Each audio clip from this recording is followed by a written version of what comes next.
Kajian Tauhid, dan kita masuk pada bab ke-34, merasa aman dari siksa Allah ataupun makar Allah dan berputus asa dari rahmat Allah Subhanahu wa ta'ala.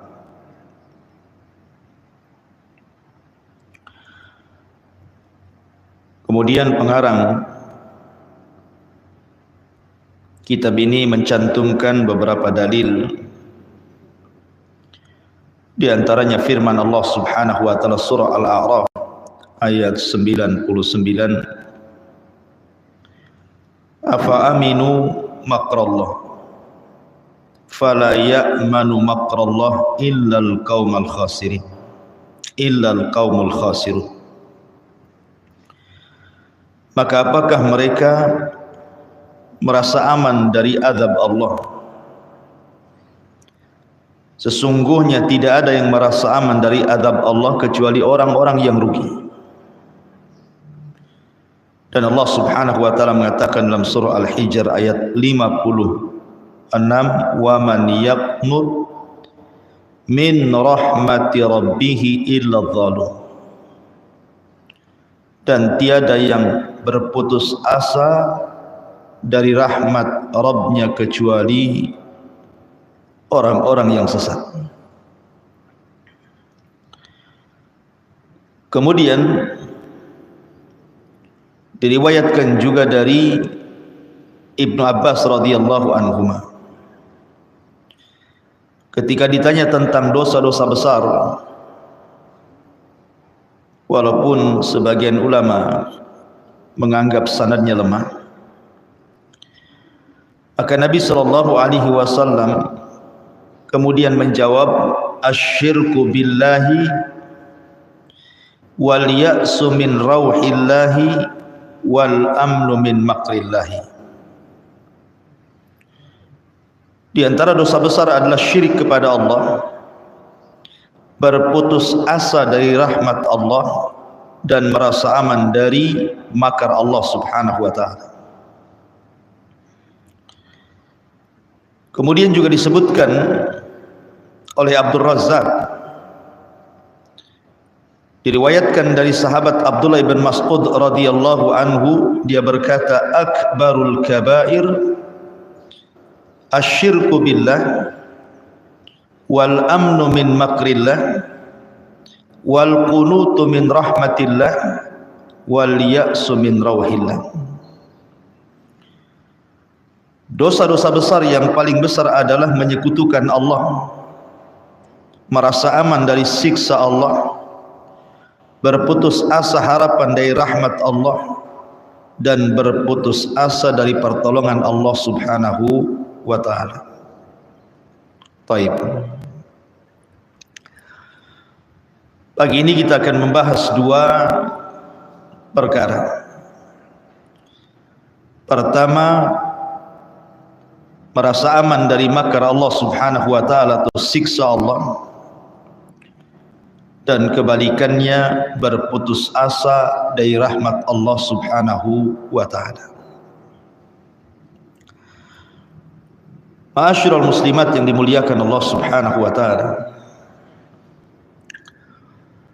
kita tahu bahwa sebab terbesar kenapa orang itu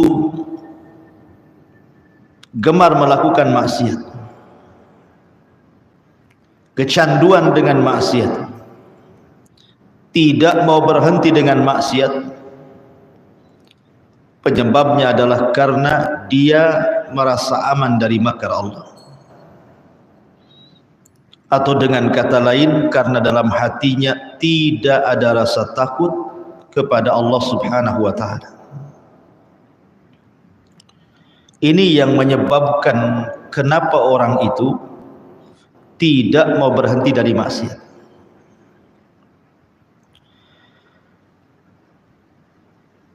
Karena terkadang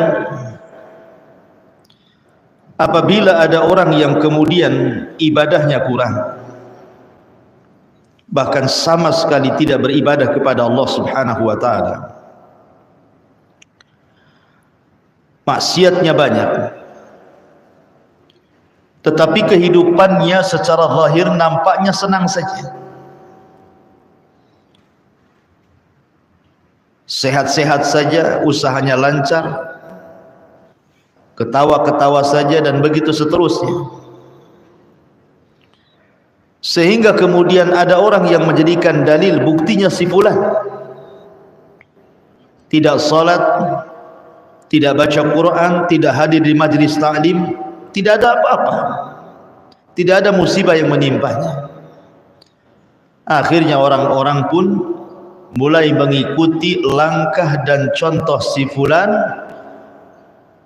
yang bermaksiat tapi tidak diazab.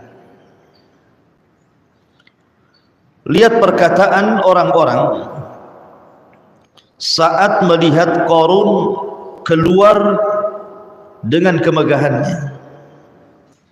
Allah Subhanahu wa taala berfirman, "Fa kharaja ala qaumihi fi zinatihi qala alladziina yuriduna al-hayata ad-dunya ya laita lana mithla ma utiya Qarun."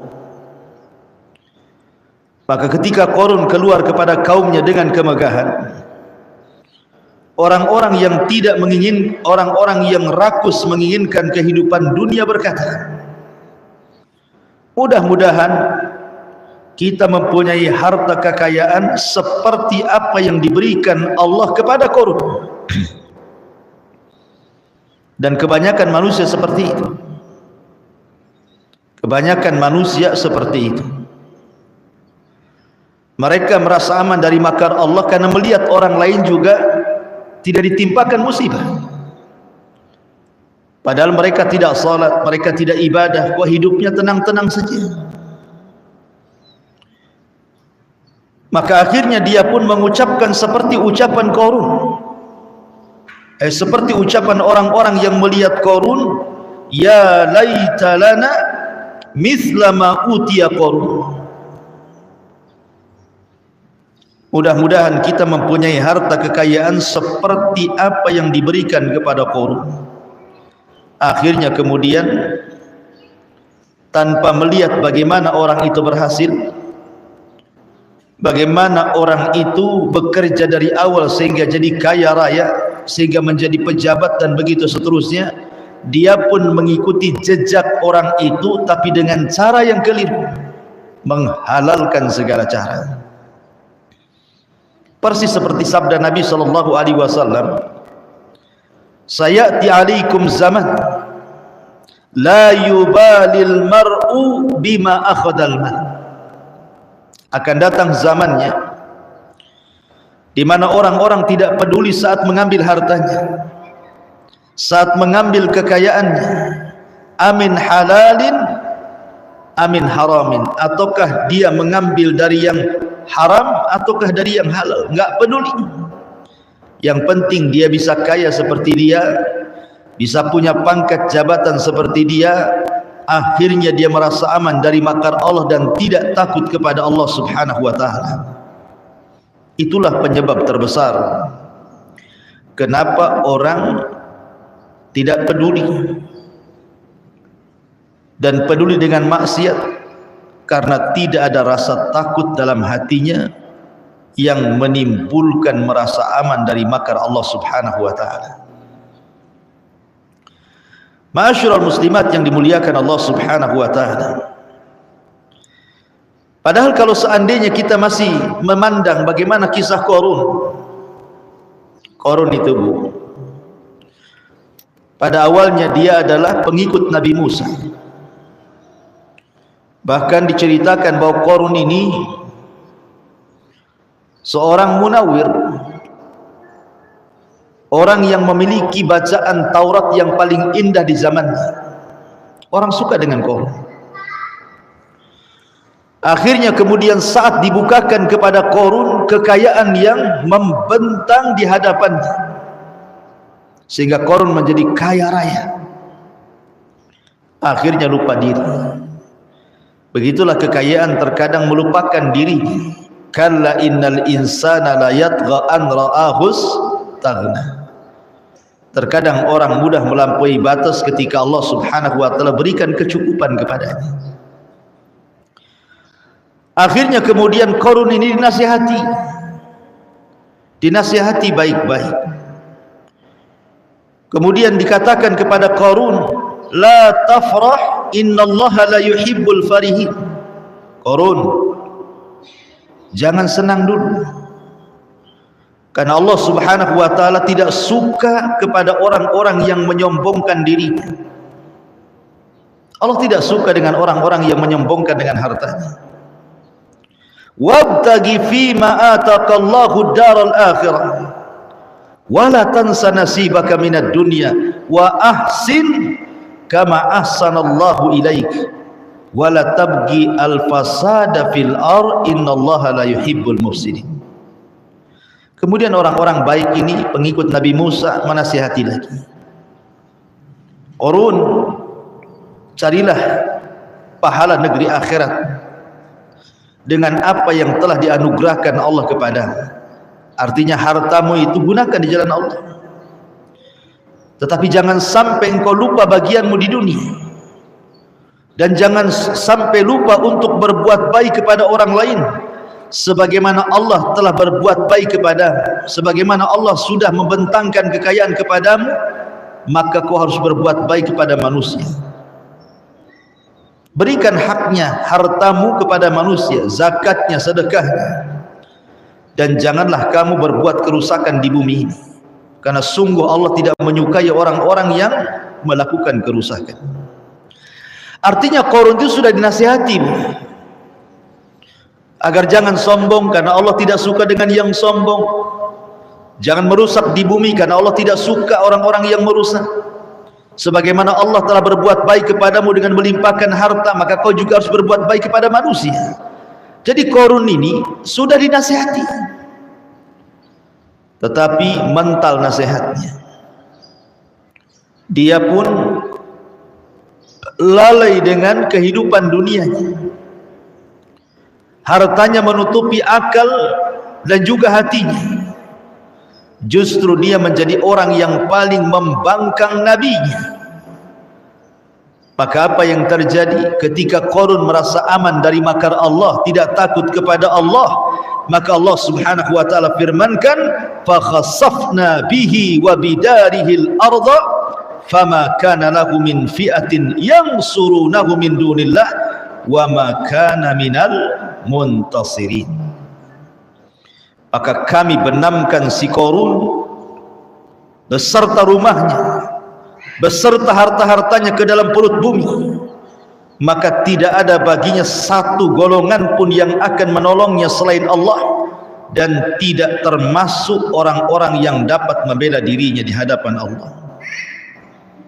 Lihat, orang-orang yang merasa aman dari makar Allah, akhirnya Allah Subhanahu wa taala timpakan kepada Qarun azab yang sangat pedih, ditenggelamkan dirinya dan seluruh harta-hartanya. Ma'asyiral muslimat yang dimuliakan Allah Subhanahu wa taala, Uqbah ibn Amir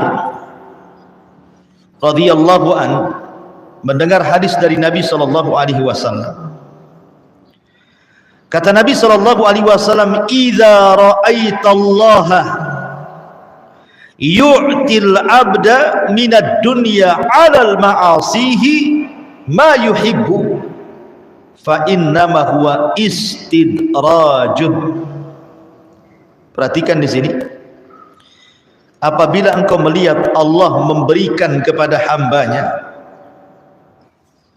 banyak dunia, padahal dia ahli maksiat. Kan begitu Bu ya, di masyarakat itu kadang ibu melihat tetangga ibu enggak sholat tetapi kaya, enggak sholat tapi sehat, enggak sholat tapi bisnisnya lancar, enggak sholat tetapi hidupnya nampaknya senang-senang. Apa kata Nabi sallallahu alaihi wasallam, kalau engkau melihat Allah memberikan sesuatu kepada hambanya dari dunia, padahal dia di atas kemaksiatan kepada Allah subhanahu wa ta'ala, bahkan dia cinta dengan maksiat itu, kata Nabi SAW, fa innama huwa istidraj, itu hanya istidraj saja, Bu. Apa istidraj itu, Bu? Istidraj itu artinya Allah sengaja membiarkan, dibiarkannya dia sampai pada waktunya Allah kirim azabnya. Makanya kemudian Rasul Nabi sallallahu alaihi wasallam membacakan sebuah ayat kepada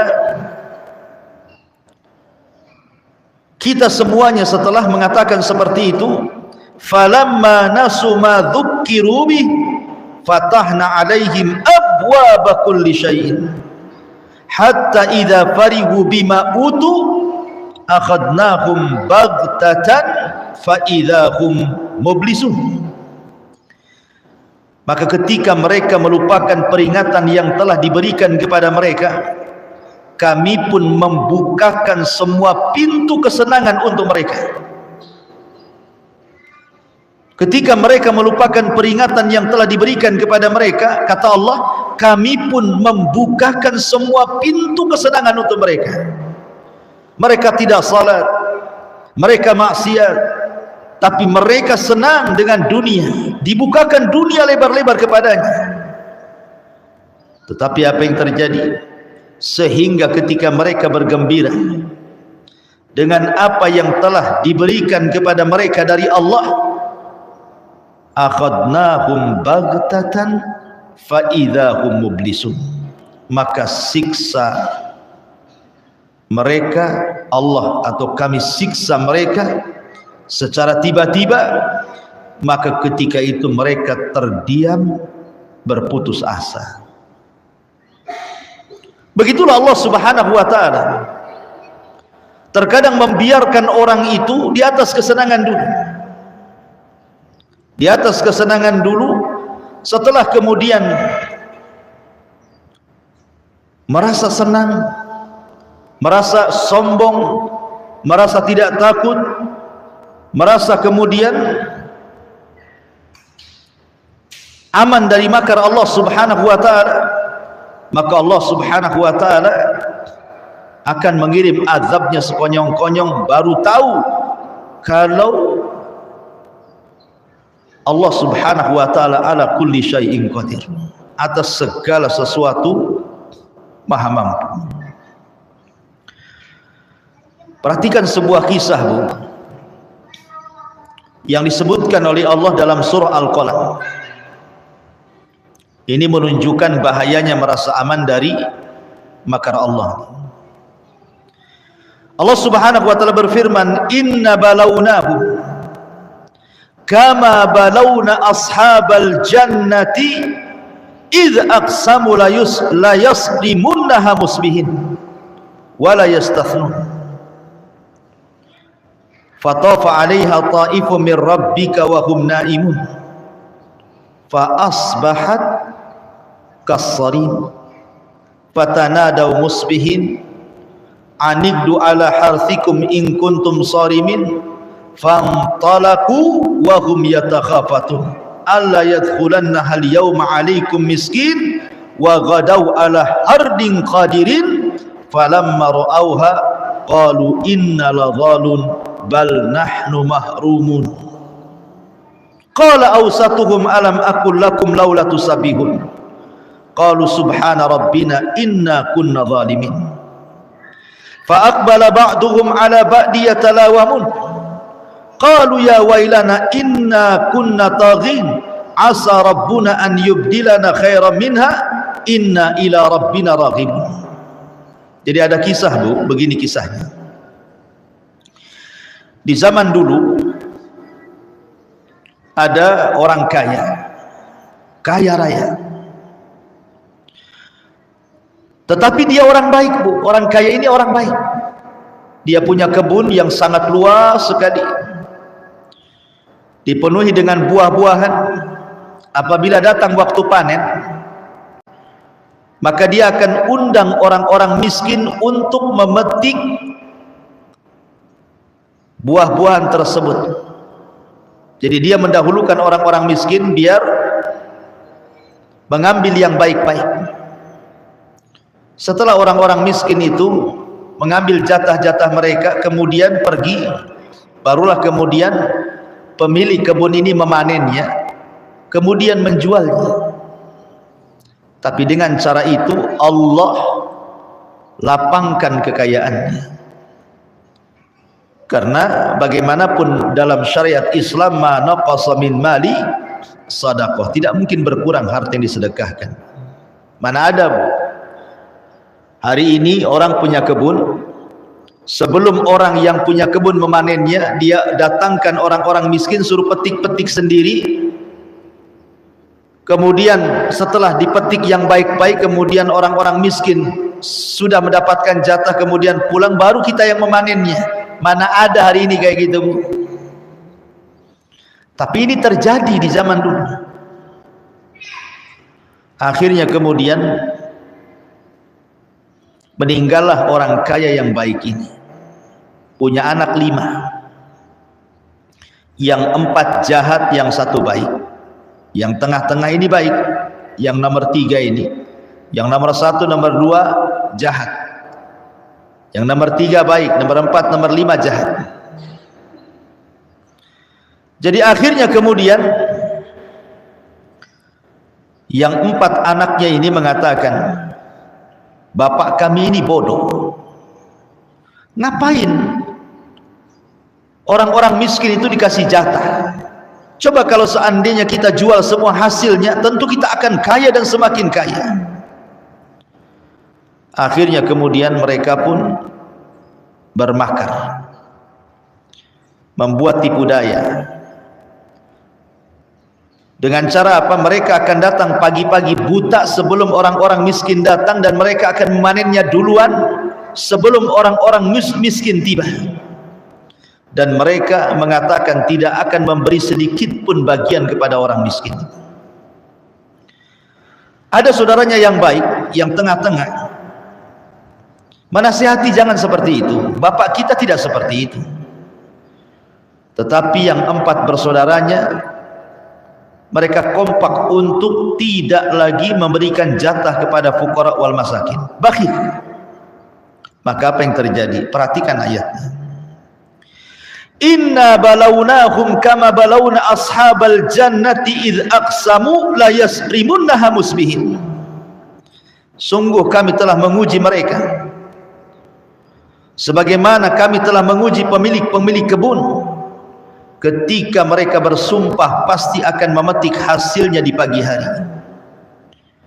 Wala yastathnun, tetapi mereka tidak mengucapkan insyaallah. Dan mereka bersumpah untuk tidak memberikan jatah kepada fakir miskin. Fatafa 'alaiha ta'ifun min rabbika wa hum naimun. Lalu kebun itu ditimpa bencana yang datang dari Tuhanmu ketika mereka sedang tidur. Jadi besoknya mereka panen, malamnya Allah kirim halilintar dan petir sehingga membakar seluruh kebunnya, menghabiskan semua buah-buahannya.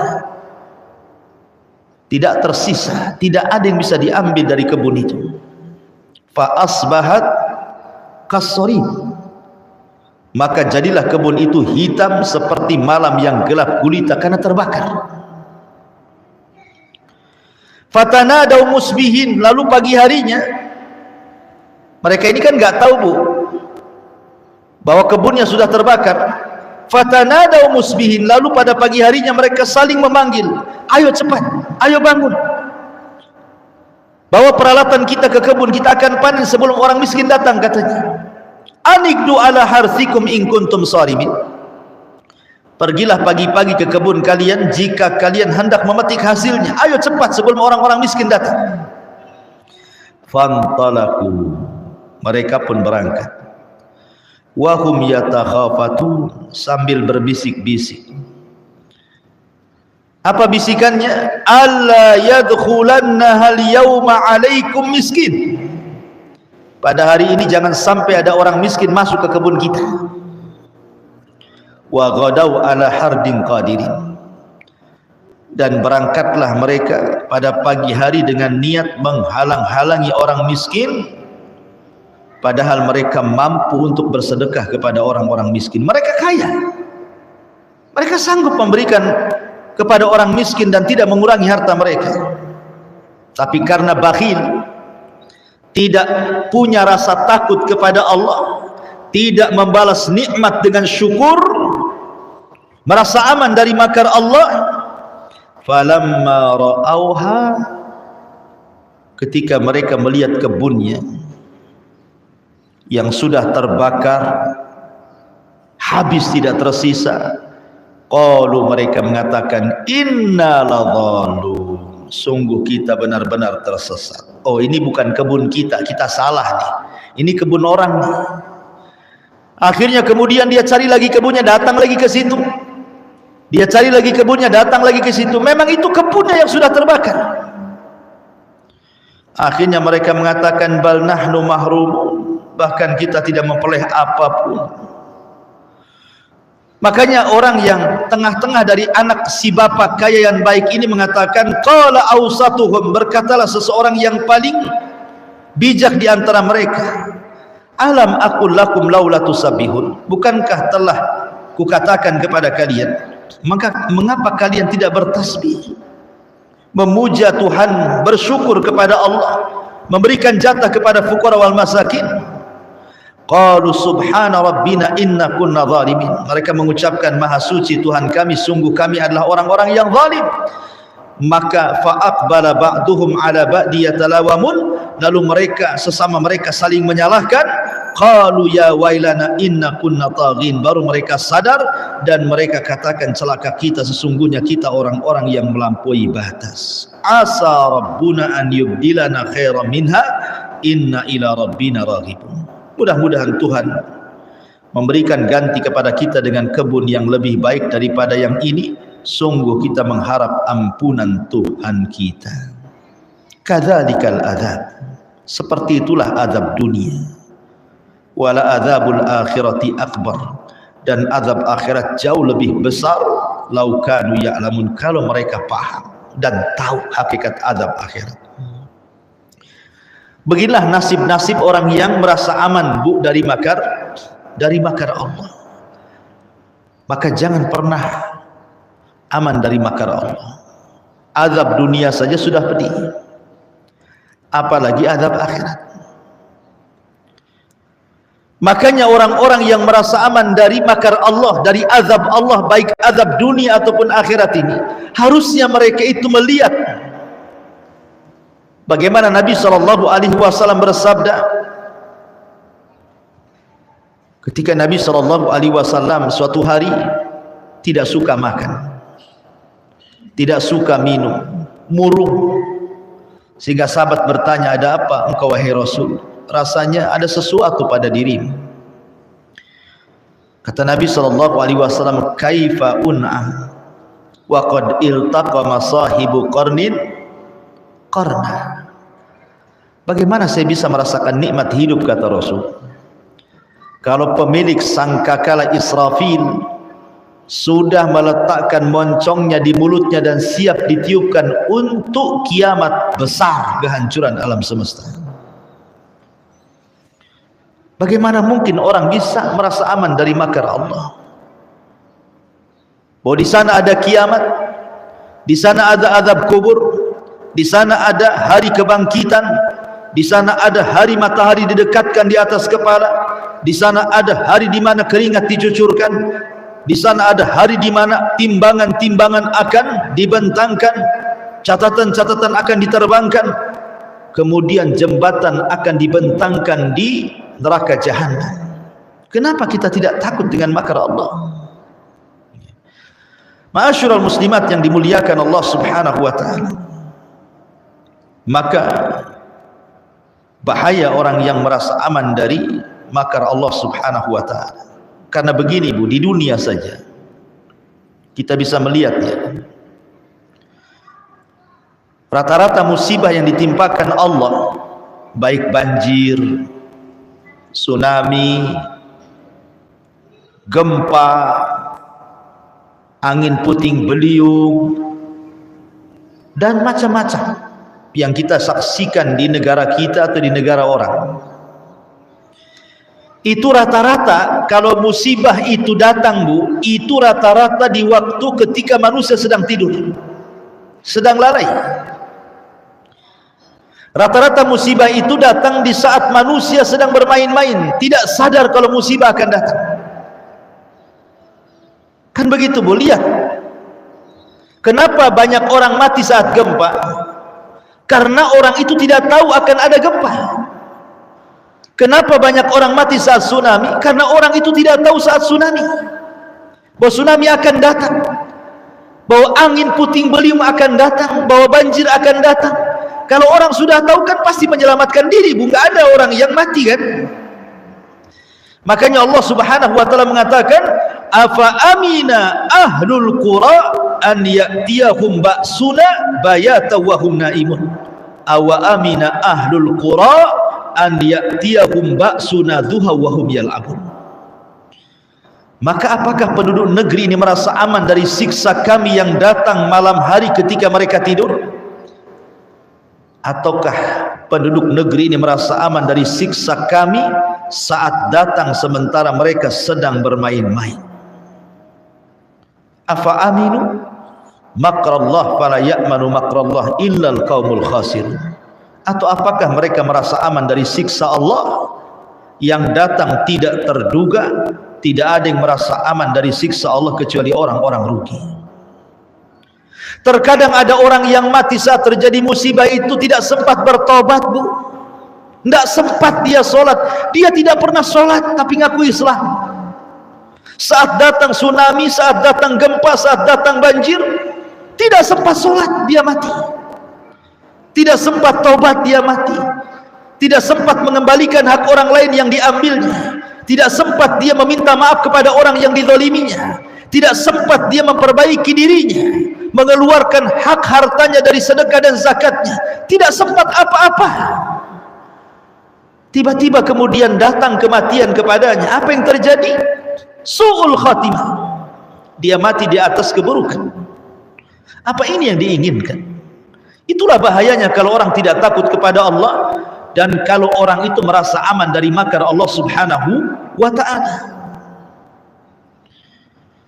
Ma'asyiral muslimat yang dimuliakan Allah subhanahu wa ta'ala. Makanya tanamkan rasa takut ini pada setiap hati kita, rasa takut kita kepada Allah, karena ini termasuk rukun ibadah. Ibu kalau sholat pasti baca Al-Fatihah kan Bu?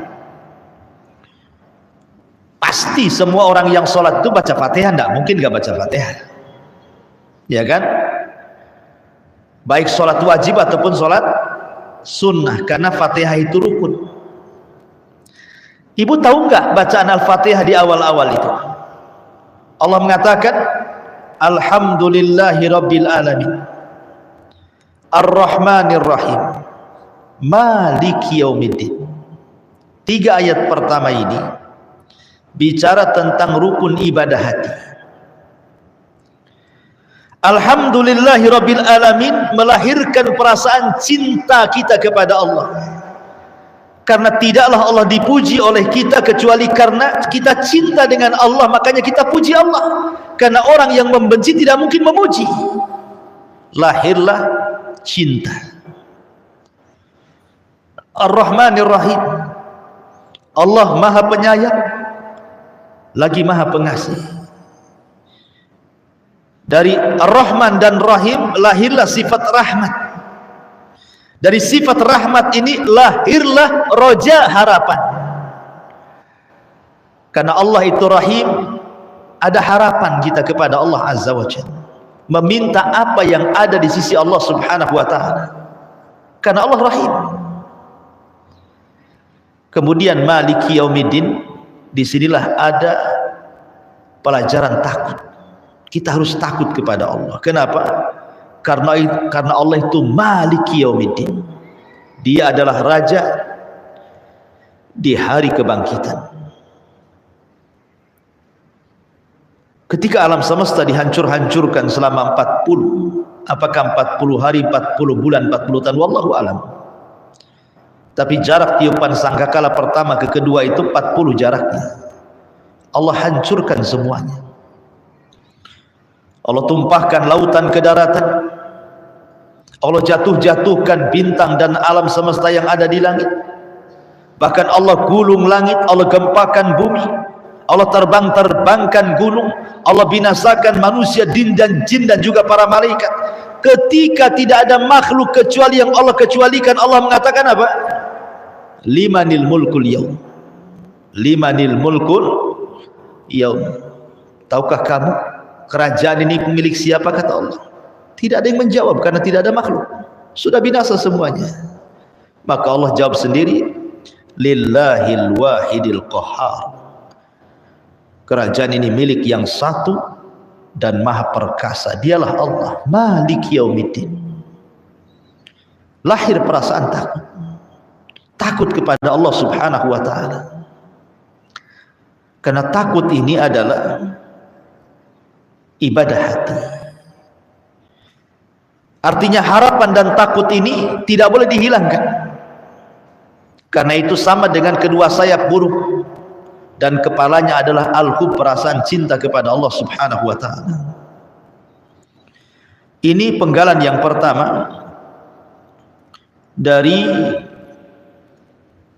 mu'alif rahimahullahu ta'ala, merasa aman dari siksa Allah. Penggalan yang kedua, jangan berputus asa dari rahmat Allah.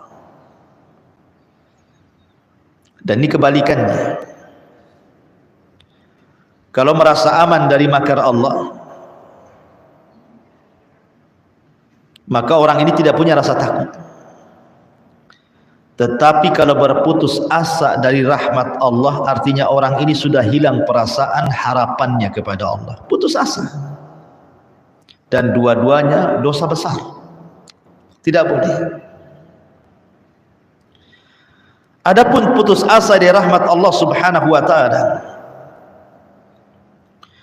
maka Allah Subhanahu wa ta'ala berfirman kepada orang-orang yang mereka dirundung putus asa dari rahmat Allah Subhanahu wa ta'ala. Allah Subhanahu wa ta'ala berfirman di dalam Al-Quranul Karim, la taqnatu min rahmatillah.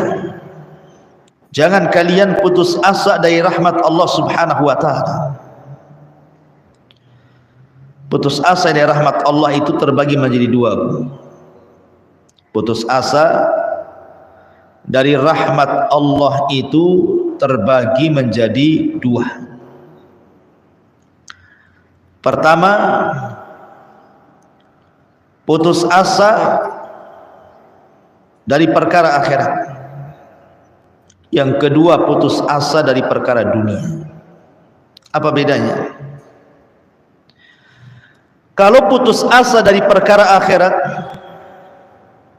dia merasa bahwa dosa yang sudah dilakukannya tidak akan diampuni oleh Allah Subhanahu wa ta'ala, sehingga dia putus asa. Kan ada orang-orang itu yang banyak melakukan dosa, bukan? Akhirnya stres.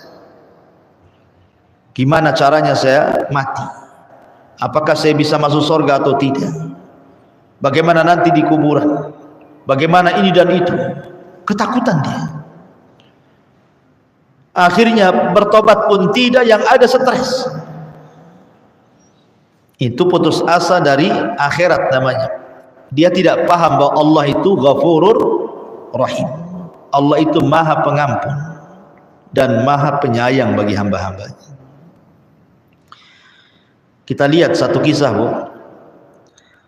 Ketika Nabi Musa alaihi salatu wasalam duel dengan tukang-tukang sihir Fir'aun.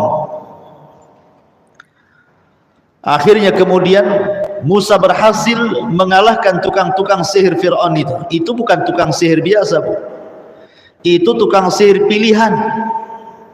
Dari semua tukang sihir yang ada di seleksi. Jadi tukang-tukang sihir yang melawan Nabi Musa itu bukan kaleng-kaleng, bukan tukang sihir rendahan, tidak. Itu sudah pilihan Fir'aun itu. Yang sakti-saktinya itu yang dipilih itu. Kemudian mereka pun duel dengan Nabi Musa. Mereka tidak sadar siapa yang dihadapi Musa. Kalimullah, ulul azmi, nabi, rasul, punya mukjizat. Ketika mereka melemparkan tali-talinya sehingga dihayalkan seolah ular yang menyerang Nabi Musa, maka Allah perintahkan Musa untuk melempar tongkatnya, tiba-tiba jadi ular beneran, bukan hayalan. Kalau mereka kan ular hayalan, kalau Nabi Musa ular beneran, besar lagi, kadang membesar, kadang mengecil, memakan tambang-tambang itu. Berkomat kami telah dukun-dukun Fir'aun itu, tetap saja tidak bisa merubah ular Nabi Musa, karena itu bukan hayalan, itu beneran. Itu mukjizat dari Allah. Ketakutan akhirnya. Karena ketakutan, menyerahlah tukang-tukang sihir Fir'aun itu, tiba-tiba bertobat. Kemudian sujud kepada Allah Azza wa Jalla. Ketika kemudian mereka tukang-tukang sihir itu sujud kepada Allah, mengikuti agamanya Nabi Musa, Fir'aun marah. Kemudian Fir'aun mengatakan, amantum qabla an adzana lakum. Berani-beraninya kalian beriman kepada Musa sebelum aku izinkan. Subhanallah, beriman saja harus izin si Fir'aun. Akhirnya Fir'aun pun mengatakan, kalau begitu kubunuh kalian semua, kalau kalian tidak murtad kembali. Akhirnya Allah takdirkan tukang-tukang sihir yang tobat ini istiqomah pula dia, tidak mau murtad. Akhirnya Fir'aun membunuh semua tukang-tukang sihir itu. Abdullah ibn Abbas radhiyallahu anhu mengatakan, lihat tukang-tukang sihir itu. Di pagi hari mereka saharatun fajar, menjadi tukang sihir yang jahat. Tapi di sore hari syuhadaun barar, tukang-tukang sihir itu menjadi para syuhada, orang yang mati syahid dan mati di atas kebaikan. Dan Allah masukkan mereka ke dalam surga. Yang ingin saya katakan, Bu, tukang-tukang sihir Fir'aun itu tidak pernah sujud kecuali satu kali. Tidak pernah beribadah kecuali hanya satu kali sujud saja, itu seumur hidupnya. Mereka bergelimang dengan kesyirikan, menyembah berhala, menyembah Fir'aun. Mereka tidak punya kebaikan sama sekali. Mereka hanya sujud satu kali, habis itu dibantai oleh Fir'aun. Kata Abdullah ibn Abbas radhiyallahu anhuma, lihat tukang-tukang sihir Fir'aun itu. Di pagi hari mereka tukang sihir yang jahat, tapi di sore hari mereka menjadi para syuhada yang baik. Apa maknanya? Tukang sihir ini tidak punya kebaikan, tapi ketika tobat dan sujud satu kali, cukup bagi Allah untuk menyayangi tukang sihir ini dan masukkan ke dalam surga. Menunjukkan bahwa rahmat Allah itu lebih luas dibandingkan murkanya. Padahal kalau dibelen-belen, Bu, enggak belen kan, Bu. Seumur hidup dia melakukan kesyirikan, satu kali sujud menghilangkan semua dosa syiriknya, kan enggak belen. Tapi begitulah rahmat Allah mendahului kemurkaan Allah. Maka jangan pernah putus asa dari rahmat Allah. Jangan pernah putus asa dari rahmat Allah. Dahulu ada orang yang banyak melakukan dosa, Bu. Banyak dosa yang dilakukannya. Entah berapa dosa tidak terhitung yang sudah dia lakukan, sampai dia ketakutan saat hendak meninggal. Akhirnya dia kumpulkan anak-anaknya dan berwasiat, nah, kalau bapakmu mati, bakar bapakmu. Kemudian nanti debunya, abunya itu sebar di semua lautan yang ada di bumi. Sebab kalau Allah mampu membangkitkan diriku, tentu Allah akan mengazab diriku dengan azab yang belum pernah ada azab sebelum dan sesudahnya, katanya. Dia berwasiat begitu kepada anaknya, saking ketakutannya kepada Allah Azza wa Jalla. Dia mengatakan, nak, bakar aku, debunya nanti sebarkan ya di semua lautan di bumi. La in qadirallah, kalau Allah takdirkan mampu membangkitkan diriku, la yu'adzibanni azaban la yu'adzibuhu ahadun minal alamin. Sebab kalau Allah mampu membangkitkan diriku, dia akan mengazab aku dengan azab yang belum pernah ada siapapun diazab di alam semesta ini. Akhirnya betul-betul mati, Bu. Wasiatnya pula kemudian dilakukan anak-anaknya, dibakar pula tu badannya. Habis itu abunya disebar di banyak lautan. Dia tidak tahu bahwa Allah itu ala kulli syai'in qadir. Allah itu mampu atas segala sesuatu, apalagi membangkitkan walaupun sudah jadi debu. Tiba-tiba Allah kumpulkan debu-debunya, kemudian dibangkitkan kembali, kemudian dihadapkan ke hadapan Allah. Kemudian Allah Subhanahu wa taala berfirman kepada orang ini, ma fa'alta, apa namanya, apa yang membuat kamu melakukan seperti itu wahai fulan? Apa yang membuat, apa alasan kamu sehingga engkau melakukan seperti itu, berwasiat kepada anak-anakmu untuk dibakar, disebar abunya? Kalau Allah sanggup membangkitkan diriku, aku akan diazab yang tidak pernah ada orang di alam semesta diazab sepertiku, katanya. Ma hamalaka alaan fa'alta bikada. Apa yang membuat kamu untuk melakukan seperti itu wahai fulan? Maka orang ini mengatakan, khaufuka ya Rabb, karena rasa takutku kepadamu. Akhirnya apa? Karena dia punya rasa takut kepada Allah, datanglah rahmat Allah kepadanya. Ketika Allah mengetahui alasannya, karena takut, Allah sudah tahu alasannya apa, tapi Allah ingin menguji, apa yang membuat kamu melakukan seperti ini? Dia mengatakan, khaufuka ya Rabb, karena takutku kepadamu. Ketika dia mengatakan, karena takutku kepadamu ya Rabb, sehingga aku berwasiat seperti ini, datang rahmat Allah di sini. Akhirnya Allah berikan rahmatnya dan dia pun dimasukkan ke dalam surga. Subhanallah, itulah kasih sayang Allah Subhanahu wa ta'ala. Jadi kita ini punya Rabb yang maha pengasih, maha penyayang. Lalu buat apa kita ini kemudian berputus asa dari perkara akhirat? Dahulu ada orang yang membunuh 99 jiwa, kemudian dia ingin bertobat. Salah tanya dia, tanya pula pendeta yang jahil. Ini kan di masa dulu, bukan di masa Islam.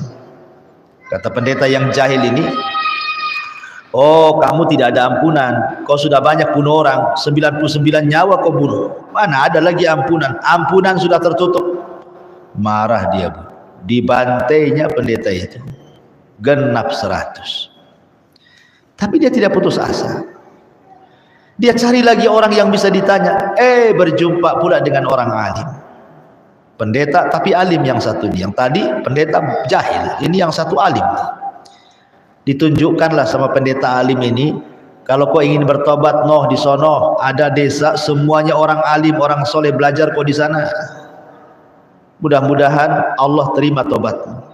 Senang dia, karena ingin betul-betul tobat. Berangkat dia. Ketika di tengah jalan, Allahu a'lam apa yang terjadi, tiba-tiba kemudian dia mati. Belum sampai ke desa yang dituju tuh, datang malaikat azab mau mengambil ruhnya.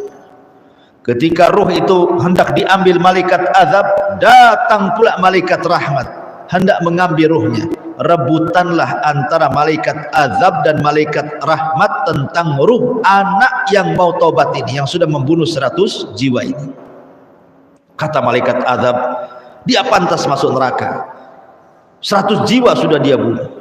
Kata malaikat rahmat, oh tidak bisa, dia harus masuk surga karena sudah ada niat tobat.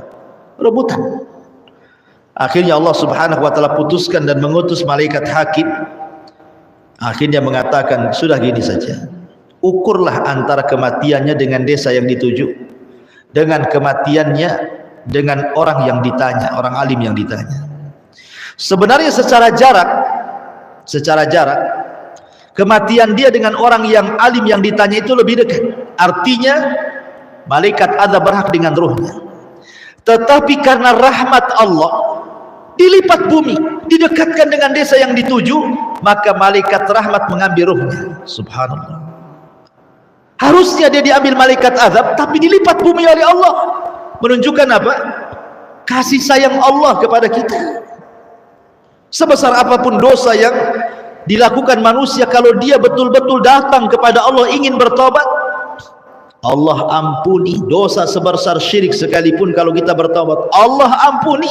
Ya ibna Adam, lau dhunubuka ananas sama summa astaghfartani ghafartu laka ala ma kana minka wala ubali. Hai anak Adam, kata Allah dalam hadis kudusi, kalau dosamu membumbung sampai ke langit, kemudian kau minta ampun kepadaku, ku ampuni. Jadi jangan putus asa dari rahmat Allah tentang perkara akhirat. Yang kedua, ada orang-orang yang putus asa itu dari urusan dunia. Contoh umpamanya kekurangan ekonomi. Kan banyak Bu, saya pernah melihat di YouTube berita gitu ya. Ada seorang ibu meracuni berapa, 2 atau 3 anaknya. Jadi anaknya suruh minum racun, mati semua, termasuk anak bayinya itu suruh minum racun. Habis itu dia sendiri minum racun, mati semua. Dia dan 3 anaknya, termasuk anak bayinya itu, diajak mati bareng-bareng. Kemudian dia nulis surat. Isi suratnya itu ditujukan kepada suaminya. Kemudian isi surat itu intinya adalah mereka sudah tidak sanggup lagi hidup karena harus menanggung 3 anaknya. Dia tidak sanggup hidup karena tidak sanggup menanggung anak-anaknya, mencari nafkah untuk cari makan anak-anaknya. Akhirnya putus asa mengakhiri hidupnya. Lihat, dan berita seperti ini bukan 1-2 kali berita, tapi selalu ada berita yang semakna dan semisal berita ini. Orang-orang yang bunuh diri karena putus asa, masalah ekonomi, masalah dunia.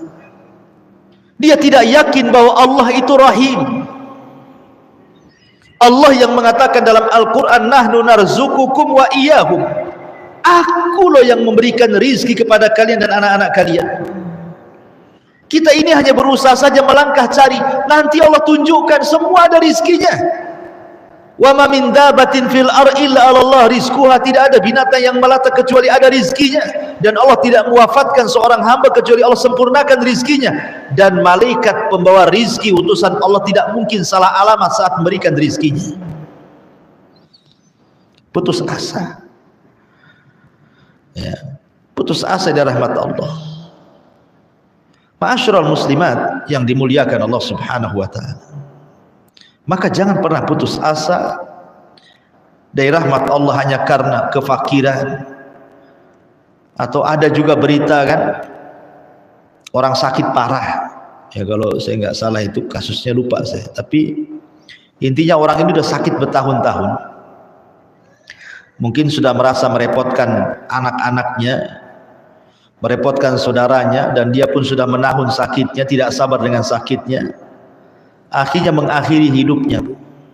Dia tidak sabar dengan penyakitnya, akhirnya bunuh diri, dia mengakhiri hidupnya karena tidak sabar dengan penyakitnya. Putus asa dari rahmat Allah subhanahu wa ta'ala. Nah ini juga ada tuh kejadian-kejadian seperti ini. Orang-orang putus asa karena tidak tahan menahan penyakit.